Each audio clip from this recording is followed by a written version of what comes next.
Hello world, hello world. Yes, is Sean Combs running a criminal enterprise or a sex trafficking ring? Well, as we all know, the trial is coming finally to an end. I'll ask myself, or the public, do you think the trial was a bomb or dud? Furthermore, I'll just add that the government depicted Mr. Sean Combs in court papers as the boss of a violent criminal conspiracy that committed kidnapping, arson, and drug crimes while allowing him to sexually abuse women. Well, has the government proven his case?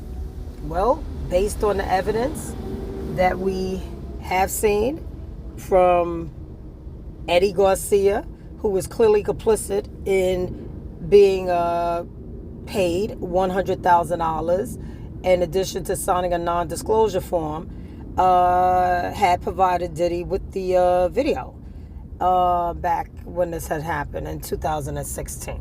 So the question is, although now in court he's testifying, is his testimony as credible as we would think it would be? Or was he clearly complicit in trying to hide the tape for P. Diddy? However it goes, the testimony of former assistants, such as Capricorn Clark, and the former assistants that cleaned up his hotel's rooms after his bids, we'll say, that took place. My question is, has the government, again, shown beyond a reasonable doubt that he committed, again, the crimes that they allege, such as being in a criminal enterprise or committing racketeering?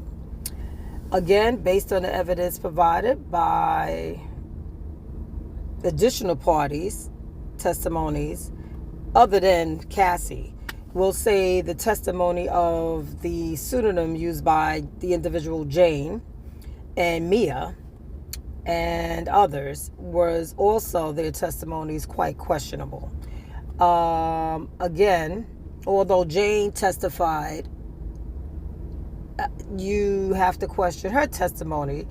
And when you find out about Jane, you'll see she was actually paid $10,000 for her rent. He was taken care of, and she was very complicit in staying with him. In addition to the individual identified as Mia, who actually stayed with him for, I believe, approximately 8 years, if not that.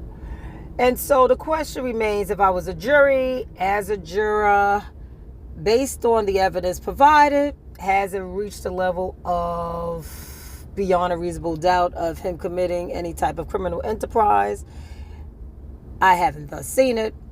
Again, the speculative evidence that was provided by Cuddy regarding the Molotov, again, is questionable. There's no concrete evidence. This was just his speculation. He speculated that P. Diddy did this. However, again, his own testimony, he stated that he had no evidence and that he even asked P. Diddy, did he do it? And P. Diddy said no. So again, there's no evidence to prove any type of arson. As far as kidnapping, according to, again, Capricorn Clark's testimony, she did admit that it wasn't P. Diddy who took her to this location to hold her for several days, I believe 5 days, if that, to question her about missing diamonds. And so during the questioning, she even testified that the cronies or whoever they were just asked her basically, did she know about some stolen diamonds? And when she denied it, after taking a lie detective test, they then, although they threatened to throw her in the East River, it wasn't actually P. Diddy who did this. So the question remains, folks, do we believe that the prosecutors have proven a case beyond a reasonable doubt that P. Diddy is engaged in some sort of criminal conspiracy or racketeering, RICO charges, or has the, we'll say, defense proven their case that, again, the evidence is flimsy and that he's not guilty of the alleged charges. Well, again, the trial is coming to an end, and we shall wait and see. But again, let me know what you think. Comment, like, subscribe. Talk to you later, world. Bye. A whole book called In Search of Freezer Meat about that, about erectile dysfunction and how difficult it can be. And I think you might have mentioned that it actually happened to you during one of your free-coughs with Diddy and Cassie, that you had the same kind of issue. Was it at all based on violence or aggression? No, it was not. It was not based on violence and aggression. I think for me, there was no true, at times, for me, I could not get into a place of intimate connection. There was always a discomfort with, obviously, a male partner just being present, period.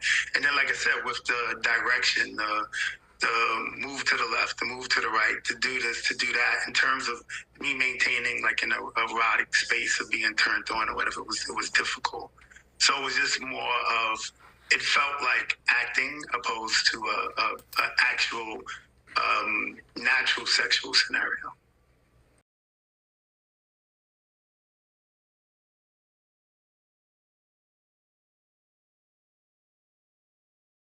The truth of the matter is, I was in a naive state. My very first interaction, I was told it was, she went by Janet. I had no idea who they were.